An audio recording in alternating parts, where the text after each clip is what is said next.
तो आज हम लोग जो पढ़ेंगे वह है सेल और बैटरी। विद्युत धारा चैप्टर का ही एक बहुत इंपॉर्टेंट टॉपिक है सेल और बैटरी, जो 3 और 4 या 5 नंबर के क्वेश्चन में पूछा जाता है।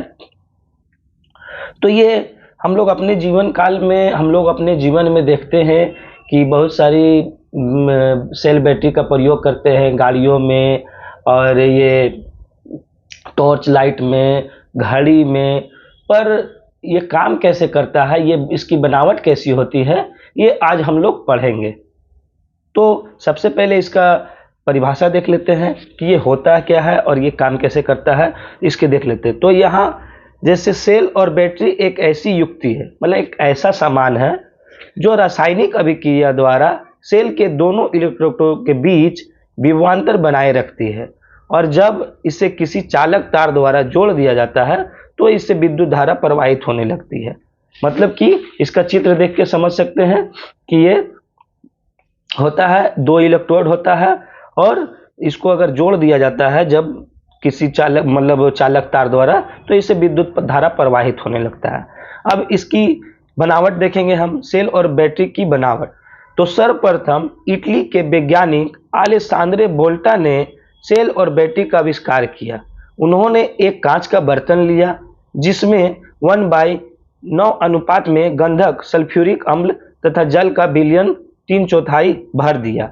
देखिए, ये सबसे पहले उन्होंने क्या लिया, एक कांच का बर्तन लिया और जिसमें 1/9 अनुपात में क्या किया है कि अनुपात में गंधक, सल्फ्यूरिक अम्ल, ये जो लिक्विड दिखाई दे रहा है आपको, ये जो लिक्विड दिखाई दे रही है, ये क्या है, सल्फ्यूरिक अम्ल है। ये क्या है, सल्फ्यूरिक अम्ल, और कितना अनुपात में है, 1/9 अनुपात में, तथा जल का विलयन 3/4 भाग भर दिया जाता है। और जल का विलयन कितना भर देता है, 3/4 भाग। और यही जो लिक्विड बनता है, ये विलयन जो बनता है, इसे कांच के बर्तन में हम ले लेते हैं। उसके बाद अब कांच के उस बर्तन में तांबे और जस्ते के एक एक प्लेट एक दूसरे से अलग करके रख देते हैं। ये एक तांबे का है, ये तांबे का प्लेट है, ये टोटल क्या है, यहाँ से यहाँ तांबे का प्लेट है, और ये है जस्ता का प्लेट। ये दोनों को हम अलग करके रख देते हैं। ठीक है, रख देते हैं। प्लेटों के ऊपर पीतल के पेंच लगे होते हैं। प्लेट ये जो है, ये क्या है, पीतल के पेंच है। देखिए यहाँ पर लिखा हुआ भी है, और ये पीतल के पेंच है जिन्हें इलेक्ट्रोड कहा जाता है, और पेंच को क्या कहा जाता है, इलेक्ट्रोड कहा जाता है। तांबे के प्लेट को एनोड तथा जस्ते के प्लेट को कैथोड कहा जाता है। मतलब ये जो तांबे का प्लेट है, इसको क्या कहा जाता है, एनोड, और ये जो जस्ते का प्लेट है उसे क्या कहा जाता है, कैथोड कहा जाता है। अब अम्ल और धातु के बीच रासायनिक अभिक्रिया द्वारा तांबे के प्लेट के विभव अम्ल की अपेक्षा 0+0.46 ऊंचा हो जाता है, तथा जस्ते की प्लेट की विभव अम्ल की अपेक्षा -0.62 वोल्ट नीचे हो जाता है। इस प्रकार तांबे की प्लेट का विभव जस्ते की प्लेट के विभव की अपेक्षा कितना बढ़ जाता है। तो ये दोनों को हम जब माइनस करते हैं, हमेशा जानते हैं हम लोग कि जब पोटेंशियल डिफरेंस निकालते हैं तो उच्च विभव को निम्न विभव से माइनस घटाते हैं। मतलब जो उच्च विभव रहता है उसमें से हम क्या करते हैं, कम वाला को घटाते हैं। तो हम यही किए यहाँ पर, विभवांतर पोटेंशियल डिफरेंस निकालने के लिए, मतलब विभवांतर निकालने के लिए। तो यह क्या निकला, 1.08 ऊंचा हो जाता है। और जब प्लेटों की किसी तार द्वारा नहीं जोड़ा जाता है, मतलब जब तक नहीं जोड़ा जाता तब तक उनके बीच 1.08 का विभवांतर बना रहता है। और इस उच्चतम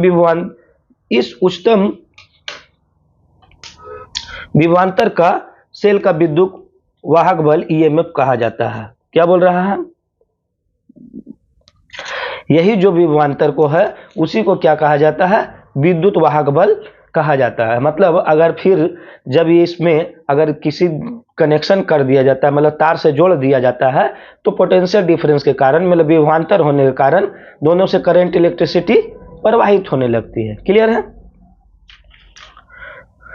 अब देखिए आगे क्या देखना है हम लोगों को कि सेल के सामूहिक व्यवस्था को बैटरी कहा जाता है। ये ध्यान रखिएगा कि जब 2 3 cell 4 cell 5 cell 6 cell 7 cell को अगर मिला देते हैं, हम एक साथ जोड़ देते हैं, तो उसी के समूह को बैटरी कहा जाता है। ये ध्यान में रखने वाली चीज है, ठीक है।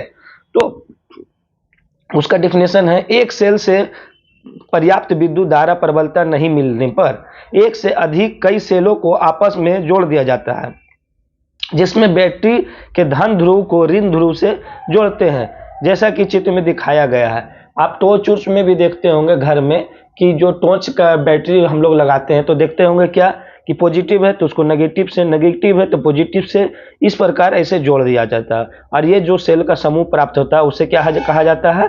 बैटरी कहा जाता है। और ये सिंबल है सेल का, इसे हम लोग ऐसे सूचित कर सकते हैं। मतलब अगर फिगर उगर बनाते हैं हम अगर विद्युत धारा परिपथ का, तो उसमें अगर यहाँ पर ऐसा फिगर दिखाई देता है तो इसका मतलब यहाँ पर सेल है, ठीक है। अब हम विद्युत धारा की प्रबलता पर ध्यान देंगे। विद्युत धारा की प्रबलता होता है क्या? तो प्रति एकांक समय में किसी चालक के अनुप्रस्थ काट से प्रवाहित आवेश के परिमाण को विद्युत धारा की प्रबलता कहते हैं, इलेक्ट्रिकल स्ट्रेंथ कहा जाता है। मतलब इसे आप ऐसे समझ सकते हैं कि ये मान लीजिए तार है, क्या है? ये तार है और ये अनुप्रस्थ काट इसको बोला जाता है। ये जो तार की मोटाई होती है, तार की मोटाई, तार की क्या मोटाई को ही क्या कहा जाता है? अनुप्रस्थ काट। और इसका जो एरिया मतलब इसका जो क्षेत्रफल रहता है उसी को कहा जाता है अनुप्रस्थ काट क्षेत्रफल। क्लियर है? इसको क्या कहा जाता है? अनुप्रस्थ काट क्षेत्रफल। और अंग्रेजी में कहा जाता है cross section area, CROSS, cross section area. Clear है? मतलब इसकी मोटाई को ही अनुप्रस्थ काट कहा जाता है। तो इसका डिफिनेशन यह है कि एक सेकेंड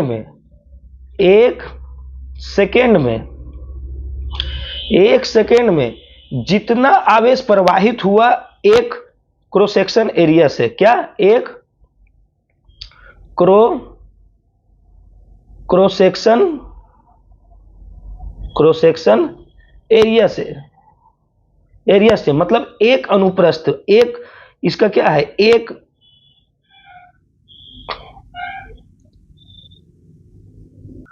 वही मतलब कि एक सेकेंड में जितनी आवेश प्रवाहित हुआ, एक सेकेंड में जितना आवेश की मात्रा प्रवाहित हुई उसे ही क्या कहा जाता है?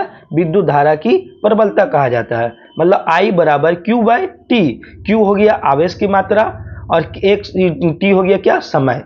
मतलब जितना आवेश बाय समय, आवेश की मात्रा बाय समय को ही क्या कहा जाता है? विद्युत धारा की प्रबलता कहा जाता है।